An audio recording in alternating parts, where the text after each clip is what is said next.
سرمایہ دارانہ نظام کی دوسری ذلتوں کے ساتھ ساتھ سماجی و معاشی بحران کے زوال نے خواتین پر جاری مسلسل ظلم و جبر کی لعنت میں مزید اضافہ کر دیا ہے۔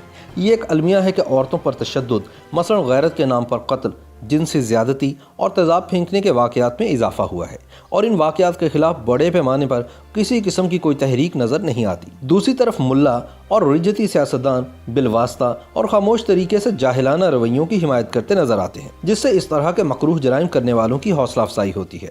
آزاد خیال سیاسی اور سماجی عناصر کی جانب سے ان اقدامات کے خلاف کی جانے والی کوششیں سطحی پیمانے کی ہیں اور ناکام رہی ہیں۔ 31 سال گزر جانے کے بعد بھی جمہوری حکومتیں وحشی آمر ضیاء الحق کے خواتین دشمن قوانین کا خاتمہ کرنے میں ناکام رہی ہیں۔ مردانہ تعصب اور تسلط پر مبنی سوچ اور رویے موجودہ سماج کے سماجی اور ثقافتی رجحانات کا حصہ بن چکے ہیں۔ عورتوں پر تشدد اور جنسی تفریق کی روک تھام کرنے والے ہر قانون کا خیر مقدم کیا جانا چاہیے، لیکن بے شمار قانون سازیوں کے باوجود خواتین، خاص کر محکوم و محنت کش طبقے کی خواتین کی حالت زار میں بہتری نہ ہونے کے برابر ہے۔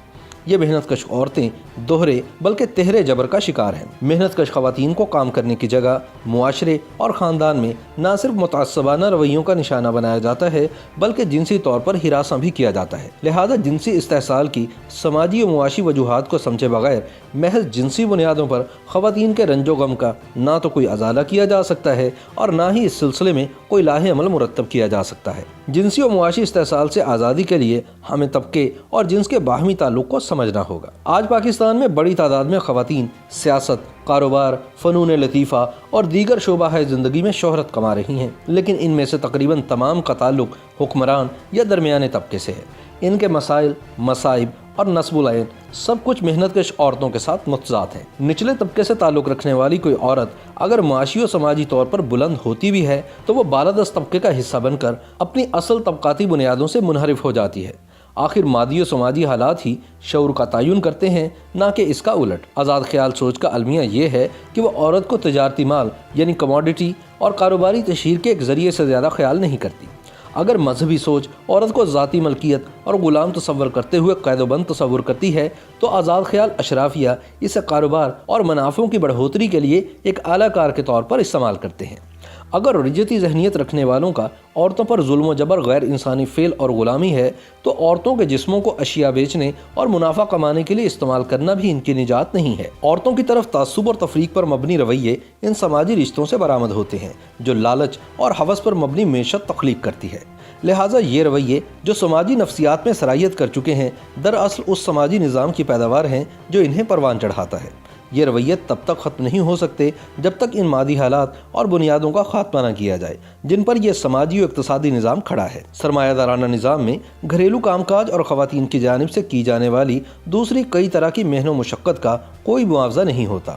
گھر بار اور اہل خانہ کا خیال رکھنا، بچوں کی پرورش اور تربیت اور اس طرح کے دوسرے بے شمار کام یہ نظام عورتوں سے بلا اجرت لیتے ہوئے ان کے سماجی رتبے اور معاشی حالات میں ابتری کا باعث بنتا ہے۔ لیکن یہ سب ایک جیسے نظام کی پیداوار ہی تو ہے جس میں شرح منافع کو بڑھانے کا سب سے اہم طریقہ اجرتوں میں کٹوتی ہے۔ لینن نے ایک بار لکھا تھا کہ موجودہ سماج میں غربت اور جبر کی بہت سی صورتیں پہلی نظر میں پوشیدہ رہتی ہیں۔ انتہائی اچھے عہد میں بھی پسماندہ علاقوں میں رہنے والے غریبوں، دستکاروں، مزدوروں اور ملازمین کے بکھرے ہوئے خاندان انتہائی مشکل حالات میں گزارا کرتے ہیں اور 2 وقت کی روٹی بمشکل پوری کرتے ہیں۔ یہی عورتیں سرمایہ داروں کے لیے شرمناک حد تک کم اجرت پر کام کرتی ہیں تاکہ اپنے اور اپنے خاندان کے لیے روٹی کے چند مزید ٹکڑے کما سکیں۔ آج کے جدید دور میں امیر گھرانوں سے تعلق رکھنے والی زیادہ تر خواتین کی زندگی فیشن یا شادی بیاہ کی تقریبات سے متعلق بحث و مباحثے کے گرد گھومتی ہے۔ اس کی بنیاد دولت، سماجی معیار یا کاروبار کی وسعت اور ملازمت کی نوعیت ہوتی ہے۔ ٹی وی پر چلنے والے ڈرامے بھی عورتوں سے متعلق غلامانہ تصورات ہی سماج پر تھوپتے ہیں۔ اس جنسی غلامی کو ملا اچھے کردار کا معیار قرار دیتے ہوئے مزید پروان چڑھاتے ہیں۔ اس سب کا اصل مقصد استحصال پر مبنی نظام کی ضروریات کے مطابق عورتوں کے سماجی کردار کو برقرار رکھنا ہے۔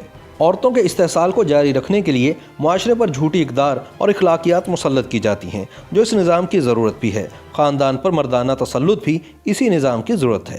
اس نظام کا خاتمہ محنت کش مرد و زن متحد ہو کر ایک طبقاتی جدوجہد کے ذریعے ہی کر سکتے ہیں۔ ہر وہ رجحان جو اس طبقاتی جڑت کو توڑے، چاہے وہ تحریک نسواں ہو، وطن پرستی ہو یا مذہب ہو، رجتی اور رد انقلابی ہے۔